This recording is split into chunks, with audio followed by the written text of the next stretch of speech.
Welcome to It's Not Tiddlywinks. My name's Ra Pomare. I'm joined by two legends today. John Afua, Thomas Waldrom, cult figure of the global game. Welcome, my friend. Thank you very much for having me. It's an absolute pleasure. I'm a fan of the early 2000s Wellington Lions, so for me this is a true pleasure. Yeah, well, it was a very strong team back then as well, so yeah. It was. Couldn't quite win anything, but we... Got very close though. Love the final. Yeah. None out of 7, I'm thinking, maybe. Yeah, it was heartbreaking for a while there, but geez, you guys went close. It was awesome. Thomas The Tank Engine, this nickname, how'd this come about?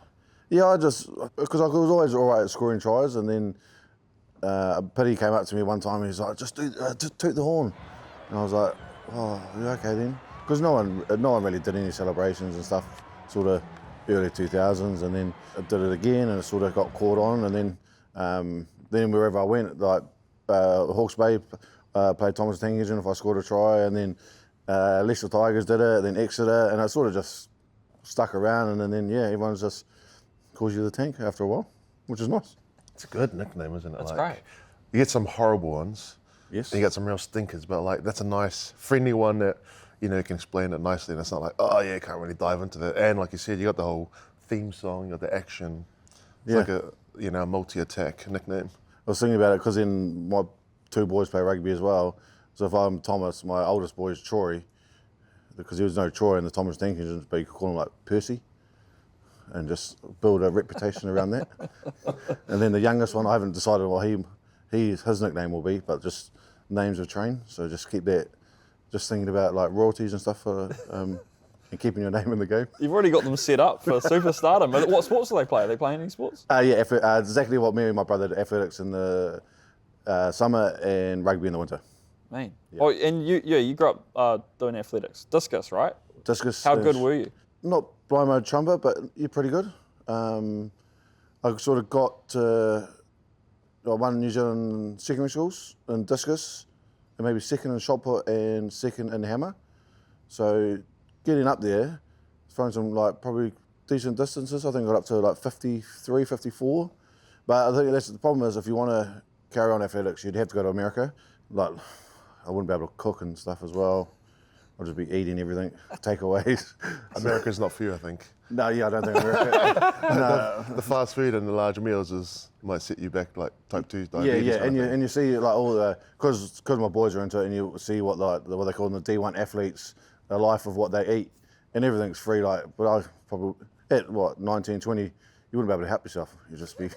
I could get up to about 140, 150 though, so I could have got Could have been an O lineman perhaps. Transitioned in D1.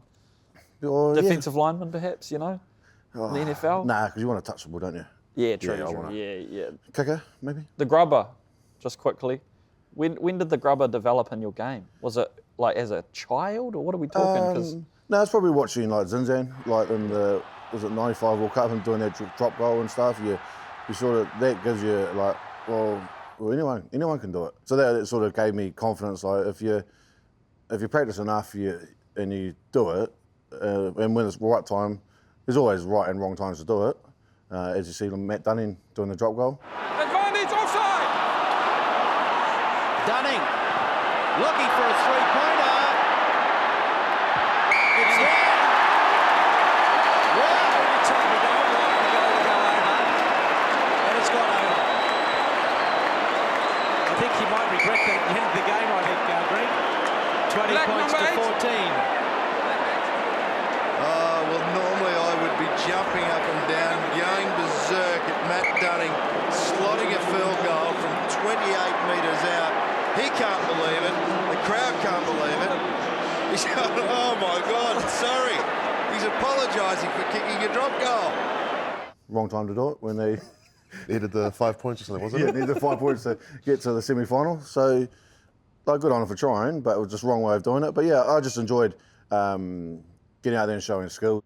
Tell me about playing with Jerry, man. What was that experience like, and what was he like off the field as a dude? Jerry's probably the only guy I know trains like Jane, but plays like Tarzan. He was probably not the best trainer, but he probably, because he didn't want to hurt you.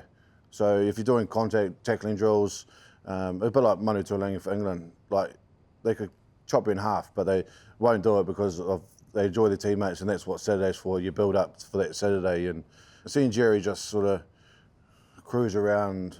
So I learned a lesson. Like I had to train like I was going to play on a Saturday, and if I didn't train well, their performance didn't come on the Saturday. Where Jerry was the total opposite. So, yeah, him just mucking around the change room, doing his thing, and then once he was about to walk on that white line across the field, he could flick the switch, and that to me was just wow. Like he's ready to go. Crusaders went down there, and you were teammates with Richie. What was that like? Were you guys chalk and cheese or what? Yeah, very much so. England was different because you had the same roomie all the time, whereas Super Rugby you sort of changed. Was that the same? Yeah, as it Blues? changed all the time. Yeah. Yeah, so I thought, first time away and stuff, then you realise you get the key. Ugh. You with Richie for the first week in Africa, you're like, oh, cool. Everyone sort of knows he likes his gliding and everything like that, so I was rooming with him in Africa, and he has all his stuff that he studies to glide in and everything, and Yeah. I'm sort of just mucking around, and I'm on the phone to my wife, wife now, and just having a talk to her and asking how it's going and everything. Yeah, that's fine, enjoying it. I'm rooming with Richie, and I look over, and I've just always, you gotta have, it's like my sons, you sort of have things in your hand, and he had this like protractor that he was measuring for different angles and studying for his glider, and I was sort of mucking around with it, talking, and then snapped it and gone, oh, I said to my wife, I think I've broken his protractor. And she was like, what do you mean? I was in, yeah, it's snapped in half. It wasn't like that before. And then we're going on, and then I pretend to put it back like nothing's happened and stuff like that, and leave it like it was, and then then I forget about it. We go to training, come back, and he's like, oh, something's happened to it. And I was like, I just panicked and went, I think the cleaner did it. And then he got, and then I felt bad as well, because then he might have gone down to the management and sort of said, oh, we need to sort out this. And I was just like, I just froze. He complained to the hotel. Yeah, he went to the manager, and the manager. That was a project. Yeah, Yeah, it was. I think it was a heirloom, perhaps. really expensive one, and I was just true. like, oh, sorry. We might find out soon that it was me that broke his broke it. protractor. He probably still thinks about it, I reckon. He goes, man, that protractor was cool that I got broken in South Africa. He wouldn't be able to study. He didn't. Yeah, that's the thing. He didn't know how to study for the rest of the. Could have crashed his glider. Well, no, it was helicopter. I was like, true. Far You out. must loved Africa, eh? Yeah. As in, like, good place to tour, but breakfast and dinners at the hotels. Yeah, and they're cheap as well. Yeah, cheap, and then like hot omelette every day. They normally got a guy on the grill, so Oh, lovely. like usually you're gonna get up, go to training, but you're not gonna make yourself an omelette really. No, true. Maybe on your day off, but Yeah. on camp and tour, be like straight to the guy, be like, oh yeah, 5-egg omelette, ham, cheese, and then plus they got the full buffet, and Yeah. it might have been right up your alley. It was, yeah, and even like all the seafood. You go out to Yeah. restaurants, and it's just plates and plates of seafood. You're just like, yeah, bring it more. Classic. And then you moved up to England. I've always had a fascination for the English rugby, watching Heineken Cup on TV, and that first year went really quick, but then you sort of understand of how Leicester operates and what it means to the home crowd. Like, yeah, you don't lose at home. That's, you know what it's like. Yeah, it's one thing you just don't lose. And then you have a couple of those real good traditionals, like against Leicester and Northampton, massive rivalry, only down the road. And those are the games you really look forward to. And then you slowly understand the traditions of Leicester, which I really enjoyed. And then opportunity was Exeter came up. From an outsider's perspective, there's a few more like lippy characters up there. Did you run across anyone in your time, like anyone that was just outspoken? In the English side Yeah, of in the things. English setup, or just any run-ins you had, like regularly or anything? That's the thing. Most of them are pretty Keep good. bringing up Haskell, but you never locked horns with Haskell or anything like that, in a good way or a fun way. Oh no, but not me personally, but when Joe Marler, for example, Oh, yeah. he's a character, and then he would get under people's skin. But the Haskell, I think he got so wound up, he got sin bin, and then the boys were throwing water on him, and then he was trying to strangle Joe Marler. Was that when you were teammates with Haskell at the time? No, that's just I remember just watching it on TV, Oh. and it was just like, yeah, it was just Marler just they must have been heckling him for so long, Yeah. and he just saw red and he was trying to strangle him. I was just like, and the ref was just like, mate, you can't do that. And it's pretty obvious. James. Yeah, what is Marler's style of chat? Like, how does he wind people up? Is there anything specific you guys know? No, he's not like full jokes, but he'll just, from the first minute to the last, he'll just chip away. But like, Yeah. oh, yeah, he'll say I think it's something like the fat or like this, and he'll dry, say like dry that. humour. Right, yeah. Yeah, and The it's British wit, the yeah. dry British humour. Yeah, pretty much. We'll just say something. Yeah. Yeah, like he would be yelling at, "You're boring me," and you just like during the game. Yeah, So right, you just yeah, sit there going, "Oh, yeah, okay." And he's sitting there with like a bleach blonde mullet or something, or Yeah, haircut. or back when early stage, he had sausage down his side of his head. Oh, yeah, Because I think he might have got sponsored. by a sausage company or Yeah, something. but even I think was it Joe? He got injured and he broke his arm, and he said, so he came back to recovery. He was like, "Oh, how'd you come back so quick?" "I drank milk," and then the milk company sponsored him. Oh, no doubt. Yeah. You ended up playing so well over there, you bloody fell into the England setup. Tell me about that. Talk us through selection for England, man. My grandmother was born in England, so then I took away that 3 years, and I was pretty much eligible straight away. And the problem is, at the time of Leicester, that I was coming in because of the international windows. Your players are away and stuff, and then I was going really well, and I remember going to Richard Cockrell, and going, "Oh, hey, I've just found out that I'm qualified," and he's like, "Cool." Was he your coach at club, or was he your at club? Oh, yeah. So, and then I thought, oh, he's not really excited or anything. I'm like, oh. But then just because of like, if you make it, then it's another player. He's away, and Martin Johnson sort of rang me, said, "Oh, can we catch up for a coffee?" And he's like, "Oh, you've made the World Cup training squad that's coming down to Penny Hill when the season finishes." Then it's more of like the nerves kick in, because then you're sort of in the car heading down to Penny Hill Park, which is like a 5-star resort and a very interesting place, because the best thing is they have hot chocolates, and then they give you biscuits. Like, on arrival, or? Oh no, just like in the sort of like at the bar. Oh. But then Dish them out for free. yeah, Never. and then I was like, "Oh, is there any more?" And then I'd bring like 10 of them, and I was like, "Oh, this is lovely." Loved it there. You're just taking 3 at a time off the tray. Yeah, just eating hot chocolates and biscuits at night nice. time. But yeah, going back. But then, I think with the reality set in when I had to go down to training, and will they accept me and stuff like that, and then you get the same thing. You get all your kit and everything. You put the rose on, and like cool. And then first person I run into is Johnny Wilkinson, and like of what he done for England rugby and everything, and it's just like, oh, what's he going to say? And then all he said was, "I enjoy what you're doing, go hard," and that sort of felt at ease for me. So I was just like, oh, okay, they accept me, so then I can just sort of get on and go for it. But you did end up coming down to the 2011 World Cup. Tell us about that. It's been a pretty interesting time. Yep. Down here. Yeah. So I didn't get a game over here, but to get called out and wear the rose and have to do a lot of media asking about what's it feel like coming back to New Zealand. I did come back straight away and go to the supermarket and grab heaps of toffee pops and mellow puffs. Sat in my room and had a good time, because I hadn't had any for a long time. If we can do a remake of the toffee pop ads with Thomas, we get him a deal, please. That'd be great. You did end up getting on for them, for England. Yep. Tell us about that. The thing I worried about the most was, once you got a test match, the tradition is you got to sing a song on the bus in front of everyone, and I think singing it is one of my biggest fears. I don't know.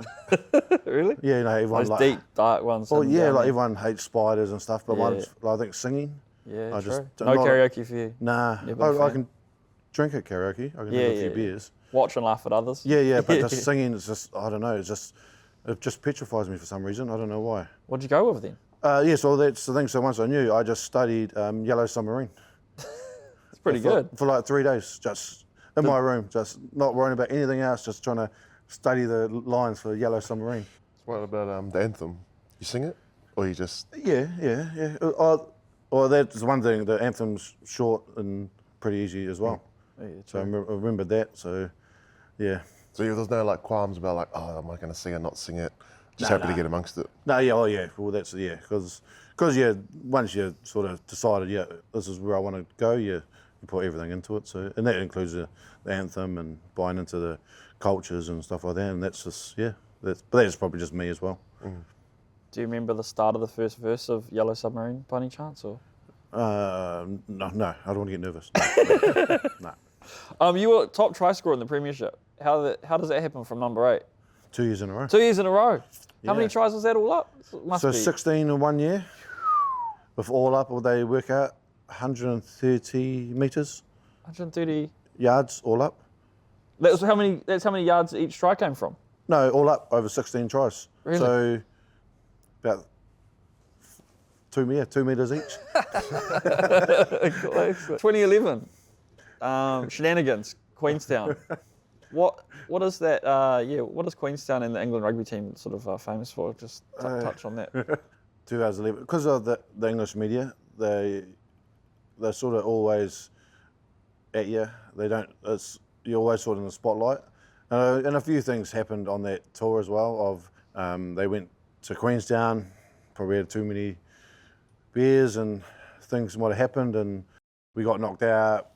I asked to go home early because of the young kids and stuff, and then you read the headlines. Manu Tuolangi jumped in the wharf, going over to the Waiheke. You're just like, oh. So it's just accumulated of things happening and not learning from them. I think that's probably the main thing. You know, How do you jokes guys up know last each 5 other? weeks. Yeah, we did New Zealand Sixth form? 16s. Yeah. Far out. Schools 19s. Gone down to Palmy. What was it? Trial for 16s. Yeah. It's gone down to Palmy, had this trial, and I was like checking out the competition. John Swagler, Ben Nolan, and then I was like, oh, who's that? He must be a prop. Oh. Thomas. And he's like, because obviously top heavy. Yeah, true. And they're like, no, he plays number 8. And I was like, what? You're like, And am I I gonna was have to lift him? I was like, oh, jokes. no chance.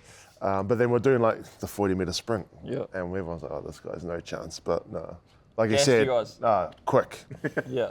But he had like, he's got these 2 little legs, but one of them kick up sideways. It's got like a little lefty on it, so he's like running down the track with one leg. It's like an egg beater. Yeah. That's how I beat defenders. And they can't get both legs together. Were there any like backs in your time that you gassed? That you remembered, like you remember beating in any sort of speed test or anything like back in the day?